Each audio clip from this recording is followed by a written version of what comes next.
एउटा नेपालीले नेपाली हुँदै धान रोपिरहेको खेत धान काट्ने बेलामा छिमेकी मुलुकमा पस्यो अरे भन्ने घटनाहरू हामीले सुनेका छौँ छैन? हामी यो देशको सीमा रक्षा गर्छौँ। सीमाना रक्षा गर्नुपर्छ कि पर्दैन? जस्तै यो घरको मान्छेको उसको जग्गा यति हो भने उसलाई सिमाना थाहा हुनुपर्छ कि पर्दैन? है ती दलहरू सिमानाको बारेमा बोल्दैन है।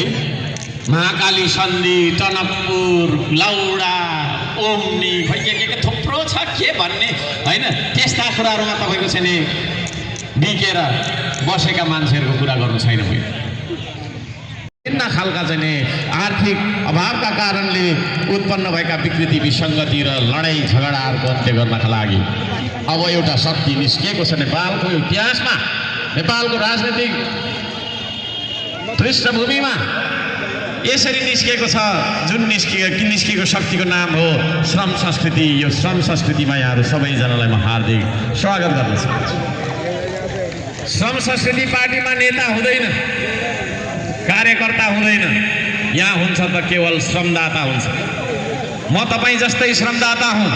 तपाईँले लगाइराख्नु भएको टी सर्ट र मेरो टी सर्ट हेरौँ है।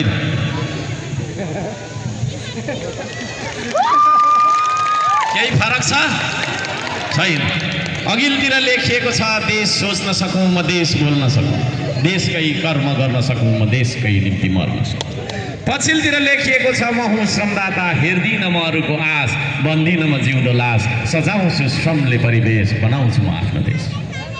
यस्ता नाराहरू लेखिएका यो टी सर्टहरू लगाएर हामी सबैजना एउटै खालका मान्छे हौँ भन्ने भाष्य, भन्ने मान्यता, भन्ने सत्यतालाई खडा गरेर अगाडि बढिरहेको एउटै मात्र पार्टी हो श्रम संस्कृति। त्यस्तो पार्टीमा यहाँहरू सबैजनालाई म हार्दिक स्वागत गर्न चाहन्छु। हाम्रो यो पार्टीको नाराबाजी, यो पार्टीको जुलुसहरू पनि भइरहन्छ। त्यसमा तपाईँले हाम्रो पार्टीको झन्डा देख्नुभयो? नेपालको इतिहासमा नेता बिनाको पार्टी, कार्यकर्ता बिनाको पार्टी, केवल श्रमदाता सहितको पार्टी। नेपालकै इतिहासमा पानी, नेपालकै इतिहासमा आफ्नो पार्टीको झन्डा बिनाको पार्टी हाम्रो झन्डा हो त यो चन्द्र सूर्य अङ्कित झन्डा हो। यो चन्द्र सूर्य अङ्कित झन्डाका साथ हामी अगाडि बढिरहेको पार्टी। यस्तो पार्टीमा यहाँहरू सबैजनालाई हार्दिक स्वागत गर्न चाहन्छु। ताली बजाउनुपर्छ है। म मेरो कुरा राख्नुभन्दा पहिला अलिकति गीत गाउने गर्छु, अरूलाई पनि गीत गाउन लगाउँछु होइन? गाउने हो, यहाँ पनि गीत गाउँ कि नगाउँ? ठाउँै रमाइलो छ, झन् यहाँ त झन् गाउनुपर्छ होइन? तर यहाँ माया पिरतीको र रमाइलो खालको गीत भन्दा अलिकति सन्देशमूलक गीत, अलिकति भावनात्मक गीत गाउन मन लाग्यो मलाई। तपाईँहरू तयार हुनुहुन्छ? गाउँ त गीत गाउनुहुन्छ तपाईँ पनि? यता कहिले त गाउँदैन जस्तो छ है। म मेरो कुरा मात्र एकहोरो राख्दिनँ, कहिले कहिले सोधि पनि रहन्छु। त्यसले गर्दा बातचित हो, यो मेरो भाषण भन्दा पनि बातचित हो। यता गाउने हो, नगाउने भने नगाउँ ल। सबैले गाउने हो भने एकचोटि भन्नु नि त, यहाँ भित्र त्यो गला बसिरहेको ल। मैले जे भन्छु त्यही भन्नु, जसरी भन्छु त्यसरी नै गाउनु ल। नलगाइकन देशलाई सम्झेर गाउनु। आज हामी परदेशीलाई सम्झौँ है त, रमाइलो बाटो हुन्छ ल। यो देशले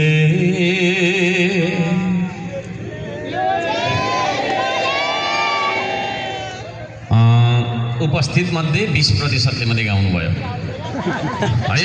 थोरै म 80%ले गाउनुपर्छ। पर सुनिँदैछ? यसो गर्नु त, यसो सुनिँदैछ है ल? राम्रै छ हाम्रो साउन्ड सिस्टम। सबैले गाउँ है। कसको घरको सदस्य अहिले चाहिँ नि विदेशमा हुनुहुन्छ? एकचोटि हात उठाइदिनु त। कसको छोरा होला, कसैको होइन, कोही न कोही छ त्यहाँ पक्कै पनि विदेश। थुप्रै है, आधीभन्दा धेरै मान्छेको के अरे तपाईँको आफन्त विदेशमा छ। त्यो विदेशी परदेशी होइन, परदेशमा दुःख गरेर हामीलाई पैसा पठाएर हामी भात खाँदैछौँ। त्यो अन्नदाता है, त्यो पैसा पठाउने मान्छेहरूलाई सम्झेर हामीले उहाँहरूलाई समर्पण गरेर एउटा गीत गाउँ है त ल हुन्छ यो देशले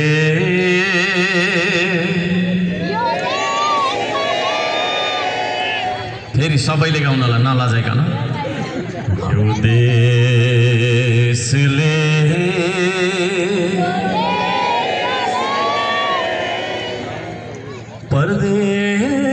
परदेशी तिमीलाई सम्झेको बेला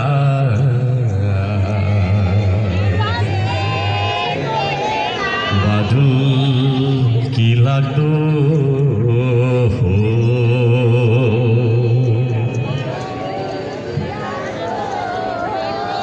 फेरि मनबाट गाउनु ल मनबाट गाउनु ल त्यो परदेशीलाई सम्झेर गाउनु है जो तपाईँको लागि दुःख गरिरहेको छ नि विदेशमा उसलाई सम्झेर गाउनुहोस् लाज लाग्छ भने आँखा बन्द गरेर गाउनुहोस् यो देशले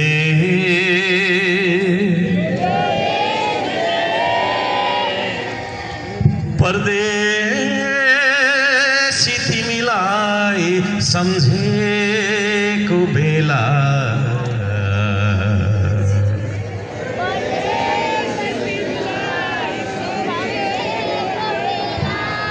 बादल की लाग्दो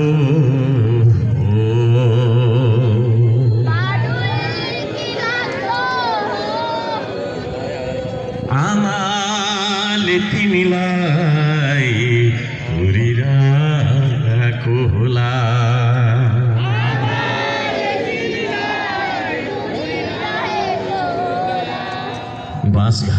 बाँसघारीले तिमीलाई उहाँलाई चुनाव चिन्ह माटोमा भोट हाल्नुहोस् समानुपातिक र प्रत्यक्षमा भोट हाल्नुहोस् त्यो भोट भनेको मलाई हालेको भोट हुन्छ म यहाँहरू सबैजनालाई भन्न चाहन्छु हर्क साम्माको नाम त सुन्नुभएको हो कस्तो खालको मान्छे हो हर्क साम्मा भन्दा मनमा मैला छैन मेरो मनमा पाप नभएको मान्छे जीवनमा आफ्नो लागि केही नसोचेर तपाईँको चाहिँ देशकै लागि मात्रै सोचेर हिँडेको मान्छे जुन मान्छेले यो देशको भक्तिभावमा यो समाजलाई जुटाउने प्रयास गर्दै यो समाजलाई सुधार्ने प्रयास गर्दै 1000 भन्दा धेरै गीत लेख्यो र गायो यी सारा गीतहरू जुन अहिले मैले गाएको अघि गीतहरू सबै मेरा गीतहरू अहिले तपाईँको शेरबहादुर देउवा अलिकति साइड लागेको होला त्यो गगन थापा पनि तपाईँको चाहिँ त्यही हो त्यही बिउ र त्यही बिहाड उसले पनि गर्नेवाला केही पनि छैन विभिन्न तपाईँको चाहिँ माथि नेतृत्व हेर्नुहोस् नेतृत्व किनभने उहाँ सांसदले केही गर्न सक्ने भने नेतृत्वले गर्ने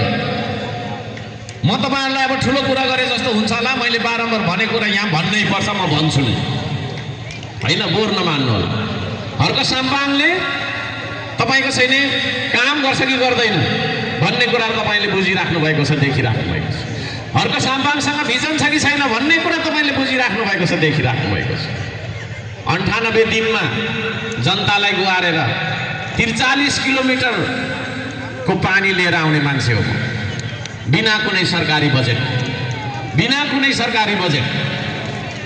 तर त्यही तपाईँको पुराना दल र यो देशका तपाईँको सरकार भन्नेले 30 वर्ष लगाएर 62 अर्ब पैसा खर्च गरेर जहाँ 25 किलोमिटर पर रहेको मेलाम्चीको पानी लिएर खुवाउन सकेको छ अब तुलना गर्नुहोस् 25 वर्ष 98 दिन 62 अर्ब सरकारको पैसा नलागिकन फ्रीमा तुलना गर्नु मिल्दैन है तुलना गर्नु मिल्दैन अहिले प्रश्न गर्ने बेला आएको छ आदरणीय दाजुभाइ दिदीबहिनी त्यसो भएको कारणले गर्दाखेरि ती परदेशीहरूलाई माया सम्झना छ हाम्रो र ती परदेशीहरूले पनि हामीलाई सम्झिरहेका छन् यो गीतले भने जस्तो अनौठो सपना देख्दो हो यो देशले परदेशी तिमीलाई सम्झेको बेला बाडुल्की लाग्दो हो झसङ्ग झस्किँदै आधारातमा उठेर तपाईँलाई सम्झिरहेको छ त्यो परदेशी है तपाईँको छोरा होला त्यो परदेशी तपाईँको श्रीमान होला त्यो परदेशी तपाईँको छोरी होला त्यो परदेशी तपाईँको बुहारी होला त्यो परदेशी त्यो परदेशीको पीडा अब हामी सबैले महसुस गर्नुपर्छ जुन परदेशी वर्षौंदेखि तपाईको समृद्धिको लागि, तपाईँको सुखको लागि आफूलाई अरूको नोकर बनाएर कजिएर अरूको कुटाइ खाँदै अरूको भनाइ खाँदै काम गरिरहेको छु। तपाईँले फोन गर्दाखेरि सन्चै छु, हो म त राम्रो छु भन्छ, तर विदेशको बसाइ कस्तो हुन्छ भन्ने कुरा हामी यहाँ आधीभन्दा धेरै विदेशमा बसेर आउनेहरूलाई थाहा छैन। के भएर त्यस्तो भयो त हाम्रो देश? के भएर त्यस्तो भयो? म आज प्रश्न गर्न चाहन्छु आदरणीय दाजुभाइ दिदीबहिनीहरू, आदरणीय दाजुभाइ दिदीबहिनीहरू, म प्रश्न गर्न चाहन्छु। त्यो प्रश्न गर्न म चाहन्छु, सबैजनालाई हार्दिक नमन गर्दै म त्यो प्रश्न गर्न चाहन्छु। अब हामीले विचार गर्नुपर्ने दिन आयो। यो देशमा शान्ति सुव्यवस्था, यो देशमा आर्थिक उन्नति, यो देशमा विकास समग्रमा भन्दाखेरि हुन नसक्नुको कारणले गर्दाखेरि ती परदेशीहरू आज परदेश जानु परेको छ। तपाईँ हामी पनि कतिले कोरियन भाषा सिकिरहेका छौँ होला यहाँनिर जेन्जीहरूले है, कोही भर्ती लाग्नका लागि मुटु फुटिन्जेल कुदिरहेका छौँ होला, कोही भिजा एप्लाई गरेर भर्खर आएको छ होला, कोही परदेशबाट आएको भर्खर भोलि जानुपर्ने, 1 महिनापछि जानुपर्ने भन्ने स्थितिमा होला। त्यसो भएको कारणले गर्दाखेरि सबैजना आदरणीय दाजुभाइ दिदीबहिनीहरूलाई म भन्न चाहन्छु, अब हामीले समीक्षा गर्ने दिन आयो। अब हामीले विचार गर्ने दिन आयो। आदरणीय दाजुभाइ दिदीबहिनीहरू, अब हामी विचार गर्छौँ त? सबैजनालाई म भन्न चाहन्छु, हामी विचार गर्छौँ त? हो, अब हामीले विचार गर्नुपर्छ। श्रम संस्कृति भनेर हामी आएका छौँ। के हो यो श्रम संस्कृति? म अलिकति राम्रो छ। राजनीतिक रूपमा विकृति, सामाजिक रूपमा विकृति, विभिन्न रूपमा विकृतिहरू फैलिएको यो देशलाई सुसंस्कृत देश बनाउनका लागि, संस्कृतिको देश बनाउनका लागि निस्केको एउटा चेतना र पसिनाको अभियान हो श्रम संस्कृति। हामी कुरा मात्रै गर्दैनौँ, औजार पनि चलाउँछौँ। हामी औजार मात्रै चलाउँदैनौँ एकहोरो, हामी कुरा पनि गर्छौँ। चेतनाको अभियान हो यो, जुन चेतनाको अभियानले सही र गलत बीचको फरक छुट्याउनुपर्छ, दिन र रातको बीच छुट्याउनुपर्छ, फरक छुट्याउनुपर्छ, असल र खराब बीचको फरक छुट्याउनुपर्छ भन्छ। त्यो चेतनाको अभियान हो श्रम संस्कृति। म यो श्रम संस्कृतिमा यहाँहरूलाई हार्दिक अनुरोध गर्न चाहन्छु, तपाईँहरू पनि जोडेर आउनु। आर्थिक उन्नतिको अभियान हो श्रम संस्कृति। श्रम नगरिकन आर्थिक उन्नति हुँदैन। अहिले भर्खरै हामीले 1 करोड हाम्रा परदेशीहरूलाई सम्झ्यौँ। ती परदेशीहरूले कसरी तलब पाइरहेका छन् त, पैसा हामीलाई कसरी पठाइरहेका छन् त भन्दाखेरि त्यहाँ उहाँहरूले श्रम गरिराख्नु भएको छ। श्रम नै हो समृद्धि। त्यसो भएको कारणले गर्दाखेरि श्रम गरेर पसिना बगाएर मात्रै हामीले चाहिँ खेतमा केही उमार्न सक्छौँ, माटोमा अनुदानको भरमा गइरहेको छ। ती विकासका योजनाहरूको रफ्तार 100 गुणाले बढेर चाहिँ जानेछ भन्ने कुरामा हामी विश्वस्त छौँ। तपाईँहरू देशका लागि काम गर्न त चाहनुहुन्छ? म प्रश्न गर्न चाहन्छु, तपाईँहरू देशका लागि काम गर्न चाहनुहुन्छ? यदि त्यसो भने तपाईँको जाँगरी लाएर तपाईँको देशका लागि पसिना बगाउन सक्ने पौरखी हातहरू हेर्न चाहन्छु। 2टा हात यसो गरेर देखाउनु त। कतिजनाले आउँदो छ? सबैजनाले हात उठायौँ हामीले? हो, 2टा हात पनि यसो उठाउन सक्दैनौँ भने हामीले देशका लागि केही पनि गर्न सक्दैनौँ है। देशका लागि यसो गरिदिनु त एकचोटि। हो, यो हातहरू हेर्न चाहन्छु म, यी हातहरू हेर्न चाहन्छु। आदरणीय दाजुभाइ दिदीबहिनीहरू, हाम्रो देश बनेन है। नेपाल त यस्तै हो, नेपालमा त केही हुँदैन। नेपाली समय 12 बजीको मिटिङमा 2 बजी जाँदा पनि हुन्छ, नजाँदा पनि हुन्छ भन्ने यो खालको चाहिँ तपाईँको गलत भाष्यहरूलाई अब हामी तपाईँको चाहिँ अन्त्य गरेर अब नेपालमै हुन्छ सब थोक, नेपालमै हुन्छ सब थोक। त्यो सब थोक बनाउनका लागि, त्यो सब थोक सम्भव बनाउनका लागि मसँग 2टा हात छ भनेर तपाईँले देखाइदिनुहोस्। फेरि देखाइदिनुहोस्, 10 चोटि देखाइदिनुहोस्, 20 चोटि देखाइदिनुहोस्। यही हो त्यो 2 हात होइन? यही हो त्यो 2 हात जसले यो देश उचाल्न सक्छ, यो देश बनाउन सक्छ भन्ने कुरामा कुनै दुई मत छैन। आदरणीय दाजुभाइ दिदीबहिनी, अल्छी लाग्यो? छैन। लाग्यो भने भन्नुहोस् है, गीत गाइहाल्छु, एन्टरटेन पनि गराइहाल्छु नि त म त। चुनाव भन्छौँ, के भन्छौँ? चुनाव। म यहाँहरू सबैजनालाई अनुरोध गर्न चाहन्छु, आदरणीय दाजुभाइ दिदीबहिनीहरू, चुनाव भनेको कुनै रमाइलो होइन, चाडपर्व होइन, नाच्ने गाउने मासु भात खाने बियर खाएर मातेर टुन्न परेर लड्ने जथाभावी भोट गिट्याङ हानेर आउने होइन। चुनाव भनेको के हो? चुनाव भनेको परीक्षा हो। हाम्रो परीक्षा आउँदैछ, मेरो परीक्षा आउँदैछ, तपाईँहरूको पनि परीक्षा आउँदैछ, तपाईँहरूको पनि परीक्षा आउँदैछ है। अब हामी त्यो आउँदो परीक्षामा, यो फागुन 21 गतेको हुँदै गरेको हाम्रो परीक्षामा कस्ता मान्छेलाई र कस्ता दललाई भोट हाल्छौँ त्यसले निर्धारण गर्छ त्यो तपाईँको चाहिँ 1 करोड परदेशीको भविष्य। त्यही नै तपाईँको चाहिँ जीवनभर कजिएर बस्ने हो या नेपालमा चाहिँ के गर्ने भन्ने कुराको वातावरण बनाउने हो भन्ने कुरामा त्यो दिनको परीक्षाको तपाईँको उत्तरले, त्यो दिनको उत्तरले निर्णय गर्नेछ। म त्यो भन्न चाहन्छु। तपाईँहरूको यो कार्यक्रमको सेटअप देख्दाखेरि खुसी भयो।